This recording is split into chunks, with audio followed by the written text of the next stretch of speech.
Retrouvez des parcours de traders et boursicoteurs inspirants dans Smart Traders avec IG, spécialiste de l'investissement depuis 1974.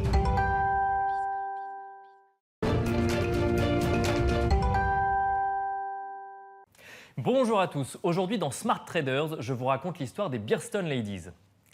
Si les clubs d'investissement sont aussi répandus aujourd'hui, c'est avant tout grâce à une poignée de femmes retraitées issues d'une petite ville proche de Chicago qui a inspiré l'Amérique entière avec ses performances à Wall Street. Même si, vous allez le voir, celles-ci ont vite été rattrapées par la réalité. Au début des années 80, Betty Synock, ancienne guichetière de banque dans la ville de Bearston, souhaite se lancer en bourse. Elle a vu durant sa carrière les clients de la banque réaliser de gros gains sur les marchés financiers et veut elle aussi en profiter. Mais voilà, aucun broker, intermédiaire nécessaire pour investir sur les marchés financiers, n'accepte de travailler avec une femme retraitée aux économies modestes issue d'une petite ville reculée. Betty Synock se tourne alors vers d'autres femmes dans la même situation qu'elle dans sa ville et rassemble vite 16 femmes, pour la plupart retraitées, prêtes comme elle à se lancer à Wall Street. C'est ainsi que le 3 novembre 1983 naît le Bearston Business and Professional Women's Investment Club, plus connu sous le nom de Bearston Ladies. Le principe est simple. Elles apportent une mise de départ de 100 $, puis doivent payer une cotisation mensuelle de 25 $. Elles se réunissent ensuite une fois par semaine pour décider des actions qu'elles souhaitent acheter ou vendre. Et c'est là que le club d'investissement commence à surprendre les professionnels. La plupart d'entre elles n'y connaissent absolument rien en bourse. Elles ne connaissent ni les ratios, ni les calculs, mais développent une méthode qu'elles estiment avant tout basée sur le bon sens. Parmi les critères retenus, un faible niveau d'endettement des entreprises, une croissance solide sur au moins 5 ans, un secteur d'activité porteur et un prix par action peu élevé, inférieur à 25 $. Mais elles se fient également à leur intuition ou à leur goût. Ainsi, elles investissent dans Walmart. Et lorsqu'un professionnel du monde de la finance s'en étonne, elles lui répondent « À chaque fois que nous y allons, le magasin est plein, avez-vous déjà mis les pieds dans un Walmart ?» Elles investissent de la même façon dans le fabricant de chaussures Wolverine Worldwide, tout simplement car elles apprécient la résistance des bottes de la marque. Une méthode qui semble porter ses fruits, semaine après semaine, puisqu'au début des années 90, les 1 600 $ du début se sont transformés en 80 000 $ et les Bearston Ladies clament une performance annuelle de 23,4% sur la période 1983-1994, bien supérieure à la performance du S&P 500 au même moment. Il n'en faut pas plus pour que la presse rende ces femmes et leur club d'investissement célèbres. Les journaux décrivent un club d'investissement au succès retentissant, réalisant des gains à en faire saliver Warren Buffett lui-même. Portées par cette célébrité soudaine, les Bearston Ladies écrivent 4 livres où elles détaillent leur stratégie d'investissement, tournent une vidéo également de formation où elles jouent de leur statut de retraitée ou de femme au foyer nommée Cooking Up Profit on Wall Street. Ces femmes deviennent un phénomène à tel point que plusieurs professionnels de la finance commencent à s'intéresser en détail à leur stratégie et à leurs gains. Face au scepticisme de nombre d'entre eux, les Bearston Ladies décident de faire auditer leurs comptes. Et c'est là que le conte de fées prend une autre tournure. Le verdict de l'audit est sans appel. Il met en avant des performances réelles non pas de 23% comme énoncé, mais de 9,1% au moment où l'audit est réalisé. Un chiffre à mettre en regard avec la performance du S&P 500 au même moment, qui est de 14,9%. La revue des comptes fait finalement tomber le club en disgrâce, car non seulement les chiffres sont faux, mais leur stratégie est moins performante que si elles avaient simplement suivi l'indice boursier de référence. La presse leur tourne subitement le dos et l'éditeur de leur livre est condamné à une amende de 17 millions de $. De leur côté, les 16 femmes de Bearston invoquent une erreur comptable, estimant que l'audit a surtout mis en lumière une erreur de logiciel. Un logiciel comptable qui aurait rassemblé dans la même case les revenus tirés des investissements financiers du club et ceux tirés des ventes de leurs cassettes vidéo. Un argumentaire qui ne convainc pas grand monde. Il n'en reste pas moins que si le rêve de voir des femmes retraitées d'un petit village américain trouver la martingale à Wall Street s'envole avec ces révélations, l'exposition médiatique du Bearston Business and Professional Women's Investment Club aura permis de démocratiser les clubs d'investissement aux États-Unis. De 7000 clubs d'investissement en 1983, les États-Unis sont passés à 28 000 clubs en 1997. Après tout, si ces femmes que rien ne prédisposait à investir se sont lancées, pourquoi pas moi, ont dû se dire d'autres investisseurs. Et d'ailleurs, pourquoi en parler au masculin alors qu'en 1997, il y a plus de femmes américaines que d'hommes américains investis en actions aux États-Unis?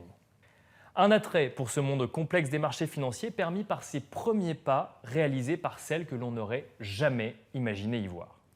Si le club est depuis retombé dans un certain anonymat, il existe toujours et se réunit encore chaque semaine. Il est d'ailleurs composé à 75% de descendantes des membres fondatrices et a rajouté à son portefeuille des valeurs comme Amazon, Facebook ou encore Apple. Moins d'isère sur ses performances depuis cet épisode, il faut remonter en 2016 pour retrouver le dernier décompte qui estimait le montant des encours à 450 000 $. Une de ses membres déclarait alors à CNBC « Nous sommes passés par des hauts et des bas, nous avons vu le marché monter, nous avons souri durant nos réunions. Et puis, lorsqu'il baisse, nous ne sommes pas tristes, nous cherchons les bonnes affaires. » Et une autre membre de rajouter « C'est les soldes, comme dans un magasin. C'est Black Friday, let's go shopping !» Retrouvez des parcours de traders et boursicoteurs inspirants dans Smart Traders avec IG, spécialiste de l'investissement depuis 1974.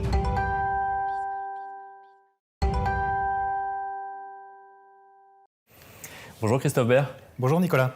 Vous êtes responsable du développement chez IG France. On a entendu il y a quelques instants l'histoire des Bearstone Ladies qui a permis la démocratisation des clubs de trading aux États-Unis. Est-ce que vous pouvez nous rappeler rapidement ce que c'est qu'un club de trading? Alors un club de trading, c'est une association de traders privés. C'est un format d'association qui a été très populaire dans les années 90, qui est un petit peu tombé en désuétude et qui revient petit à petit à la mode, notamment au travers des réseaux sociaux. Le principe en soi, il est très simple. Il suffit simplement d'être 5 au minimum, le maximum étant de 20. Donc vous montez un club, en quelque sorte, un club de gentlemen, où vous allez trader au travers d'un compte titre classique. Vous allez prendre des positions, en sachant que les décisions se font en général de façon collégiale. Chacun verse en général un montant qui est défini au départ, tous les mois, et ce montant est investi régulièrement donc, sur les marchés financiers, dans le cadre de se créer une épargne et de faire fructifier cette épargne dans le temps. Ça veut dire qu'on vote à la majorité sur les investissements qu'on va choisir et ensuite on décide de réaliser ces investissements? C'est un petit peu ça en effet, un petit peu comme dans le cadre d'un syndic de copropriété, si on peut faire une comparaison, c'est-à-dire vous vous rassemblez, vous choisissez telle ou telle action, vous émettez des idées et en effet, à la majorité, les investisseurs vont décider d'acheter ou éventuellement bien sûr de vendre des positions au sein du portefeuille. Et donc un seul investissement qui engage l'intégralité des personnes qui sont présentes dans le club d'investissement. Exactement. Donc il faut que tout le monde soit bien sûr d'accord, mais dès lors où la majorité a été votée, on va par exemple acheter une action sur le marché français, sur le marché américain, et ainsi faire vivre le portefeuille dans le temps. Alors vous avez utilisé l'expression club de gentlemen, en l'occurrence dans l'histoire en question c'est un club de gentlewoman, donc ça concerne les hommes et les femmes. En quoi est-ce que ça peut être avantageux aujourd'hui de s'organiser en club pour décider d'investir en commun? Alors il y a plusieurs avantages au sein du club d'investissement. Le premier étant fiscal, puisque la fiscalité, la plus-value est complètement exonérée. Les gains sont exonérés de taxes et de fiscalité en France. Les dividendes, eux, en revanche, rentrent dans le cadre classique. Donc ça, c'est pour l'avantage, je dirais, fiscal par rapport à un compte titre classique. L'autre avantage, c'est justement de ne pas être seul face à ses propres décisions de trading et de pouvoir partager ses choix et de pouvoir ainsi partager là aussi ses opinions, ses idées et également ses objectifs sur les marchés.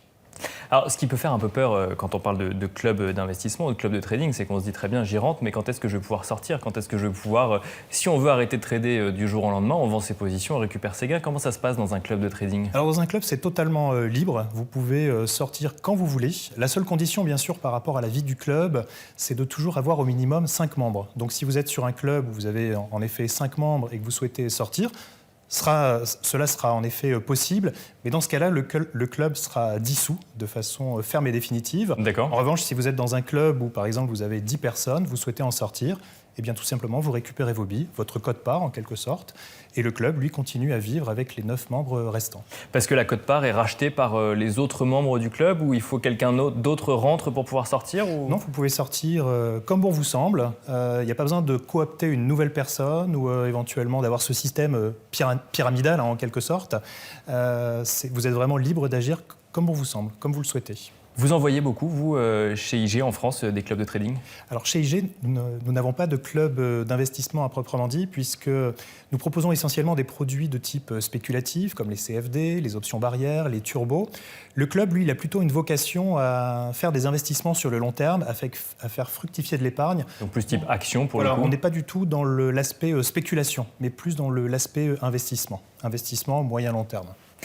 Est-ce que faire partie d'un club et du coup d'avoir une décision collégiale prise sur un investissement permet d'améliorer les performances à long terme ou à l'inverse de lisser la prise de risque et donc du coup de lisser les performances en même temps? Alors je pense que l'aspect psychologique justement dans un club d'investissement il est très important, notamment par rapport à l'investissement lorsque l'on est seul.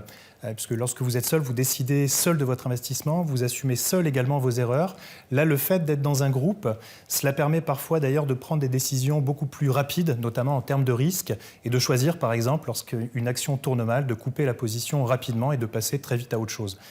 Ce que l'on il y aura toujours une voix qui pourra s'élever en disant il faut vendre plutôt que là où d'autres auront tendance à se dire il faut attendre un petit peu. Puisque le travers du trader privé en général c'est de se conforter parfois dans ses erreurs et justement de laisser couler des positions et au final de rentrer dans ce qu'on appelle le mode un petit peu espoir. Et en général, qui dit espoir dit perte assurée sur le portefeuille.